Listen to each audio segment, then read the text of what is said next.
ಅದೆಲ್ಲವನ್ನ ದಾಟಿ ನಮ್ಮ ಭಾಗದ ರೈತರು ಕುಂತಾರ, ಗುರುಜಿಯವರು ಕುಂತಾರ ಅಂತ ಹೇಳಿ ಅಭಿಮಾನದಿಂದ ಫೋನ್ ಮಾಡಿ ನಾನು ಬರ್ತೀನಿ ಅಂತ ಬಂದಿರ್ತಕ್ಕಂಥ ನಮ್ಮ ಭಾಗದ ಜನಪ್ರತಿನಿಧಿ ಅಂದ್ರೆ ಮಹೇಂದ್ರ ತಪ್ಪನವರು. ನಾನು ಯಾಕೆ ಹೆಮ್ಮೆಯಿಂದ ಹೇಳ್ತೀನಿ, ಯಾವುದೇ ರಾಜಕೀಯ ಕಾರ್ಯಕ್ರಮಕ್ಕೆ ಹೋಗೋದಿಲ್ಲ, ಯಾವುದೇ ಪಕ್ಷ ಸಂಬಂಧ ಯಾವುದೇ ಅಧ್ಯಾತ್ಮ ಕಾರ್ಯಕ್ರಮದಾಗ ಭೇಟಿ ಆದ್ರೆ ಮಾತ್ರ ಕಾರ್ಯಕ್ರಮ. ಆದ್ರೆ ಇವತ್ತು ಅವರು ಶಾಸಕರು.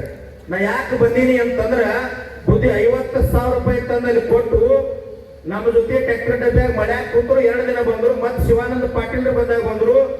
ಸರ್ಕಾರ ಮಟ್ಟದೊಳಗೆ ಏನಾರೇ ಮಾತಾಡಿದ್ರೆ ನಾನು ಬರ್ತೀನಿ ಅಂತ ಹೇಳಿ ಗಟ್ಟಿಯಾಗಿ ಯಾವುದೇ ಫ್ಯಾಕ್ಟರಿ ಮಾಲಕಿಗೆ, ಯಾವುದೇ ರಾಜಕಾರಣಿಗೆ, ಯಾವುದೇ ಹೈಕಮಾಂಡಕ್ಕೆ ಹೆದರ್ಲಾರ್ದ ನನಗೆ ರೈತರು ಮುಖ್ಯ ಅಂತ ಬಂದಿರತಕ್ಕಂಥ ಏಕೈಕ ರಾಜಕಾರಣಿ ಅನ್ನೋದಕ್ಕಿಂತ ಅವ್ರು ಯಾರು ಹೇಳಿದ್ರಲ್ಲ, ನಮ್ಮ ಮೊದಲಿಗೆ ಮಾಡಿದ್ರು ಮಣ್ಣಿನ ಮಗ ಅಂತ ಹೇಳಿ.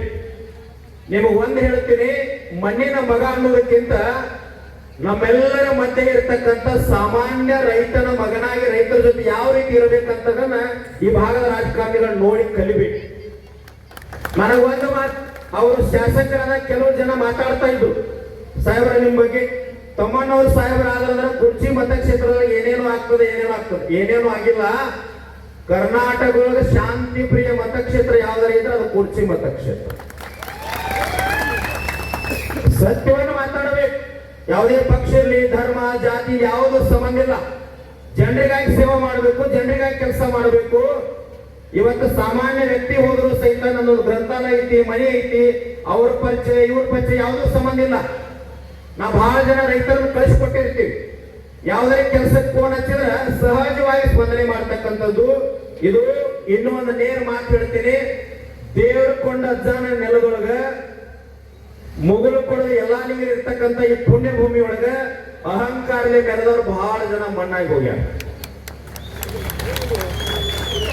ಸಮಾಧಾನ ಇದ್ದವರು, ಶಾಂತಿಯಲ್ಲಿದ್ದವರು, ಅಧ್ಯಾತ್ಮ ತಳಹದಿ ಮ್ಯಾಗಿದ್ದವರು ಬಿದ್ದಾಗೂ ಸಹಿತ ಎಲ್ಲಾ ನಿಂದಪ್ಪ ಅಂತೇಳಿ ಮಾನವೀಯತೆಯಲ್ಲಿ ಯಾರು ಅದಾರ ಅವ್ರ ದೇವ್ರು ಕೊಂಡಜ್ಜ ಎಂದೂ ಕೈ ಬಿಟ್ಟಿಲ್ಲ.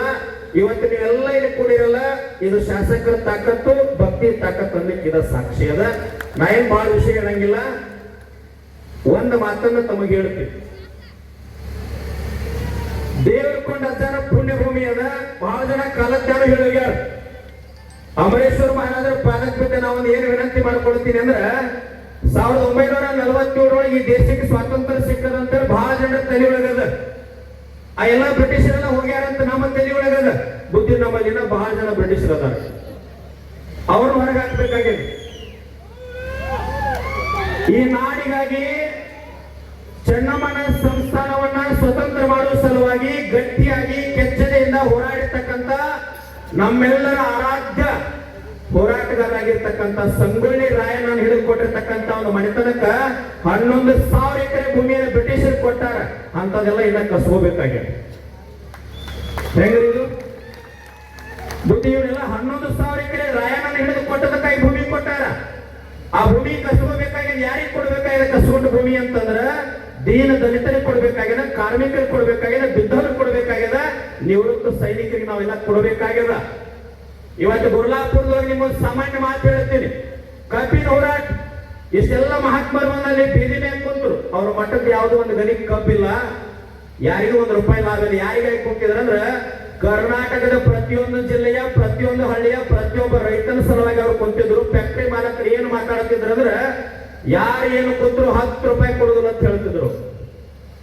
ನಾವತ್ತು ಒಂದು ಮಾತು ಹೇಳಿದ್ವಿ, ದೇವ್ರು ಕೊಂಡ ಅಜ್ಜನ ಪುಣ್ಯದ ಭೂಮಿ ಒಳಗೆ ನಿಂತು ಮಾತಾಡ್ರೆ ಹೆಂಗದ ಅಂತಂದ್ರೆ ಸರ್ಕಾರ ಅಲ್ಲ, ಯಾರು ಬೇಕಾದರೂ ತಲಿಬಾಕ್ತಾರ ಅನ್ಲಿಕ್ಕೆ ನಿಮ್ಮ ಹಾರುಗೇರಿ ತಾಕತ್ತರ ನಿಜವಾಗ್ತದೆ. ಸರ್ವಾಧಿಕಾರಕ್ಕೆ ಹೋಗಬೇಕು. ಏನ್ ನಡೆದ್ರಿ ಈ ನಾಡಿನೊಳಗ? ನಾ ಇವತ್ತೊಂದು ಕಡೆ ಮಾತಾಡಿನಿ, ಹುಟ್ಟಿದಾಗ ಮಗು ಅಂತಾರ, ಸಾಯನ ಹೆಣ ಅಂತಾರ, ಬುದ್ಧಿ ನಡವರ್ಗ ಬಹಳ ಜಿಗಿದಾಡ್ತಾವ್ರಿ. ಏನದರಿ ಭೂಮಿ ಮೇಲೆ?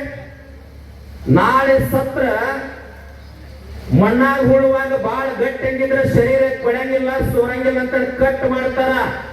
10 ಫ್ಯಾಕ್ಟ್ರಿ ಕಟ್ಲಿ, ಲಕ್ಷ ಸಾವಿರ ಕೋಟಿ ಭೂಮಿ ಇರ್ಲಿ, ನಮ್ಮ ದೇಶದ ಹೊರದೇಶದಾಗ ಸಹಿತ ರೊಕ್ಕ ಇಟ್ಟರು ಸಹಿತ ಮೈ ಮ್ಯಾಗ ಒಂಚೂರು ಒಂದು ಸಣ್ಣ ಬೆಳ್ಳಿ ಉಡ್ದಾನ ಸಹಿತ ಬಿಡುದಿಲ್ಲ, ಲೆಕ್ಕಲೆ ಬದುಕಬೇಕಾಗ್ತದ. ಯಾಕೆ ದೇವ್ರ ಕುಂಡ ಜನ ಜಾಗದಾಗ ಮಾತು ಹೇಳಿ ಅಂತಂದ್ರ, ಯಾರು ಕೂಡ ಕಣ್ಣೀರ್ ಹಾಕಿಸ್ಬೇಡ್ರಿ, ಯಾರ ಬಗ್ಗೆನೂ ಟೀಕಾ ಮಾಡಬೇಡ್ರಿ, ನಿಂದ ಮಾಡಬೇಡ್ರಿ.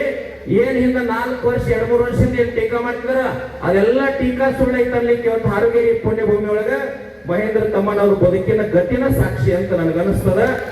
ಇಂಥೊಬ್ಬ ಸರಳ ರಾಜಕಾರಣಿಗಳು ಬೇಕು.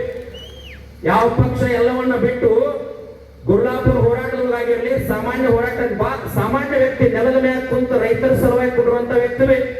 ಅವ್ರು ಹೇಳ್ತಿದ್ರು, ಯಾವುದೋ ಒಬ್ಬ ರೈತ ಮೇಲೆ 4 ದಿನ ಆಯ್ತು ಇನ್ನ ಬಂದಿಲ್ಲ ಶಾಸಕರಂದ್ರು ಸಹಿತ ಅವ್ರು ಹೇಳಿದ್ರು, ಬೈಲಿ ಯಾರ ಸಲುವಾಗಿ? ನಮ್ಮ ಸಲುವಾಗಿ ಎಲ್ಲ ರೈತರ ಸಲುವಾಗಿ ಬೈತಾರೆ ಗುರೂಜಿ, ನಾನು ನಿಮ್ ಜೊತೆ ಬಂದು ಕೊಂಡಿರ್ತೀನಿ ಅಂತೇಳಿ 2 ಸಾರಿ ಕುಂತ್ರಲ್ಲ.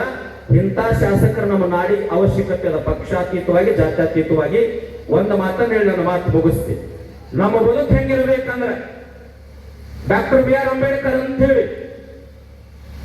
ಸ್ವತಂತ್ರ ಹೋರಾಟದ ನಂತರ ಕೋರ್ಟ್ ಒಳಗೆ ವಾದ ಮಾಡ್ತಾ ಇದ್ರು. ಮಧ್ಯಾಹ್ನ 1 ಗಂಟೆ ಸಮಯಕ್ಕೆ ಒಂದು ಚೀಟಿ ತಂದು ಕೊಡ್ತಾರೆ ಯಾರು, ಆ ಚೀಟಿಯನ್ನು ಓದಿ ಜೇಬಿನೊಳಗೆ ಇಟ್ಕೊಂಡು ಮತ್ತೆ ವಾದ ಮಾಡಿ ಪ್ರಾರಂಭ ಮಾಡ್ತಾರೆ. 2 ಗಂಟೆ ಊಟಕ್ಕೆ ಬಿಟ್ಟಾಗ ಬ್ರಿಟಿಷ್ ನ್ಯಾಯವಾದಿ ಕೇಳ್ತಾನ, ಸರ್ ನಿಮ್ಗೊಂದು ಚೀಟಿ ಬಂತಲ್ಲ ಅದ್ರೊಳಗೆ ಏನಿತ್ತು ಅಂತಂದಾಗ, ಸರ್ ನನ್ನ ಧರ್ಮ ಪತ್ನಿ ತೀರಿ ಹೋಗಿರ್ತಕ್ಕಂಥ ಸುದ್ದಿ ಬಂತು, ಅದನ್ನು ಓದಿ ಸರ್, ಓದಿ ಜೇಬಿನೊಳಗೆ ಇಟ್ಕೊಂಡು ವಾದ ಮಾಡ್ಲಿಕ್ಕೆ ಪ್ರಾರಂಭ ಮಾಡಿದೆ ಅಂತ ಹೇಳಿದ್ರು.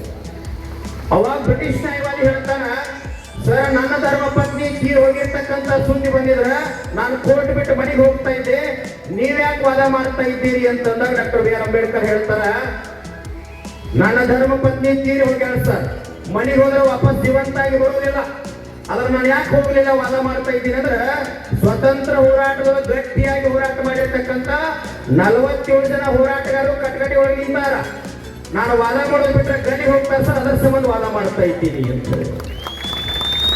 ಅವಾಗ ಬ್ರಿಟಿಷ್ ನ್ಯಾಯವಾದಿ ಎಂದಂತ, ವಾದ ಬೇಡ, ತರ್ಕ ಬೇಡ, ಎಲ್ಲರನ್ನೂ ಬಿಡುಗಡೆ ಮಾಡ್ತೀನಿ ಅಂತ. ಯಾಕೆ ಸಂದರ್ಭದಲ್ಲಿ ಈ ಮಾತು ಹೇಳಿ ಅಂದ್ರೆ, ನಮ್ಮ ಅಧಿಕಾರ, ನಮ್ಮ ಶ್ರೀಮಂತಿಕೆ, ನಮ್ಮ ಹಣ ಇದೆಲ್ಲವೂ ನಮ್ಮ ನಿಮ್ಮೆಲ್ಲರ ನಿಶ್ಚಿತ